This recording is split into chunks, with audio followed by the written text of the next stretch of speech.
नमस्कार, मैं हूं शिवेंद्र श्रीवास्तव और आप देख रहे हैं श्रेष्ठ यूपी। कुमारी मायावती यूपी की सियासत का वो चेहरा जिसने राजनीति की तस्वीर बदल दी, जो आजाद भारत के इतिहास में पहली दलित महिला मुख्यमंत्री बनी, वो भी देश के सबसे बड़े सियासी सूबे उत्तर प्रदेश की, जिनकी शख्सियत कुछ ऐसी थी कि बड़े बड़े सियासी दिग्गज उनके सामने बोलने से भी डरते थे। लोकसभा, राज्यसभा से लेकर प्रदेश की सत्ता तक अपनी अलग पहचान बनाने वाली बहुजन समाजवादी पार्टी की सुप्रीमो मायावती की सियासत पर संकट के घने बादल मंडराने लगे हैं। ऐसा हम नहीं कह रहे, ये कह रहे हैं 2024 लोकसभा चुनाव के एग्जिट पोल के आंकड़े। इन आंकड़ों के सामने आने के बाद मायावती और उनकी पार्टी बीएसपी के सियासी भविष्य को लेकर कई सवाल खड़े होने लगे हैं।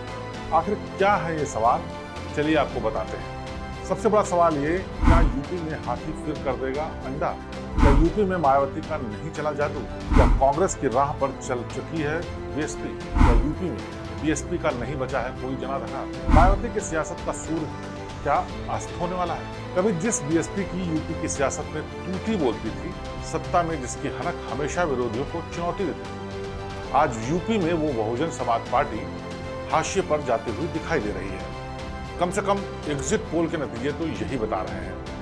ये दिखा रहे हैं कि मायावती के सियासी कैरियर का सूर्य अस्त होने वाला है और बीएसपी की जड़ यूपी में सूखने लगी है। आखिर कैसे एक पार्टी जो कभी अर्श पर हुआ करती थी, फर्श पर आ गई है, हम आपको बताएंगे। सिलसिलेवार पूरा सियासी घटनाक्रम समझाएंगे, लेकिन उससे पहले कुछ और जिसे जानना आपके लिए बेहद जरूरी है। साल था 1984।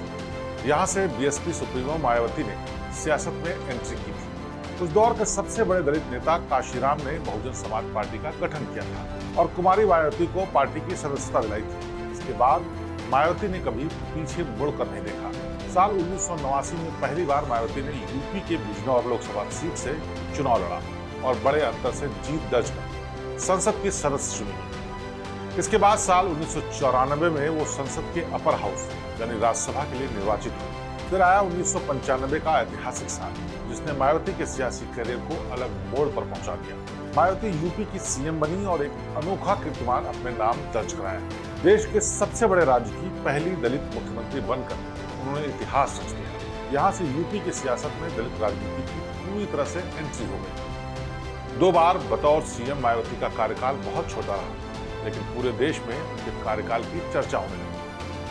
ये वो वक्त था जब उनके सियासी सितारे बुलंदियों पर थे। इसके बाद साल 2001 में काशीराम ने एक बड़ी रैली में यह ऐलान कर दिया कि मायावती ही उनकी राजनीतिक उत्तराधिकारी होगी। साथ ही बहुजन आंदोलन की एकमात्र उत्तराधिकारी भी वही होगी। काशीराम का स्वास्थ्य खराब होने के कारण 18 सितंबर 2003 को मायावती बहुजन समाज पार्टी की राष्ट्रीय अध्यक्ष बन गई। 13 मई 2007 को चौथी बार मायावती जब प्रदेश की सीएम बनी तो अपने 5 साल का कार्यकाल पूरा किया। ऐसा पहली बार हुआ, लेकिन 2012 के विधानसभा चुनाव में समाजवादी पार्टी की सरकार बन गई और मायावती को सीएम की कुर्सी छोड़नी पड़ी। कुल मिलाकर वो 4 बार प्रदेश की सीएम बनी, कई बार लोकसभा और राज्यसभा के सदस्य चुनी गई। वर्तमान में भी वो संसद के उच्च सदन राज्यसभा की सदस्य है, लेकिन वो दौर अलग था और ये वक्त अलग है। अब मोदी नाम का सुनामी चल रहा है, जो बीएसपी के वजूद को खत्म करने पर आमादा है। पिछले कुछ चुनाव के परिणाम तो इसी ओर इशारा कर रहे हैं।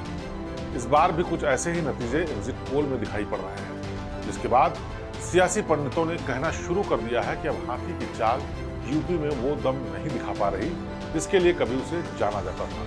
यही नहीं, कुछ सियासी पंडितों का ये भी मानना है कि अगर यही आलम रहा तो आने वाले वक्त मायावती के लिए चुनौती और बड़ी होगी। वर्तमान लोकसभा चुनाव में अगर बहुजन समाज पार्टी के पक्ष में अच्छे नतीजे नहीं आते हैं या वो एक सीट भी ना जीत पाए, तो इससे बहुजन समाज पार्टी के भविष्य पर और मायावती के नेतृत्व पर सवाल उठना शुरू हो जाएंगे।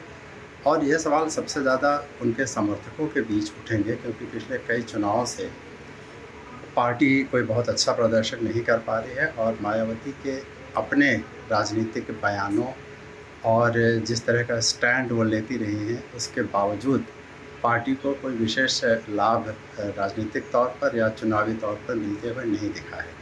तो मुझे लगता है ये मायावती के लिए उनके राजनीतिक कैरियर की सबसे बड़ी चुनौती होगी।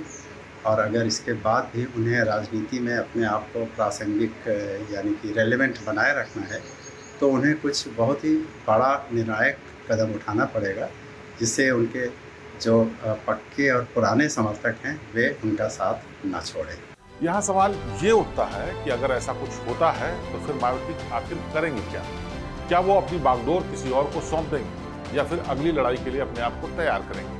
क्योंकि हाल फिलहाल में बीएसपी में मायावती की जगह कोई दूसरा लेता हुआ नहीं दिखाई पड़ रहा। हाँ, ये बात अलग है कि कुछ समय पहले आकाश आनंद को इस रूप में खुद मायावती ने प्रोजेक्ट किया था, लेकिन उन्होंने ही आकाश के पैरों में बेड़ियां डाल दी और उन्हें सियासी जमीन का कच्चा खिलाड़ी भी करार दे दिया। कालसी राम जी का दौर नहीं है कि आप जो चाहे सो बोलें और तालियां बजें। तिलक तराजू की बात आज के दौर में नहीं चल पाएगी, क्योंकि उस दौर में पता नहीं चलता था।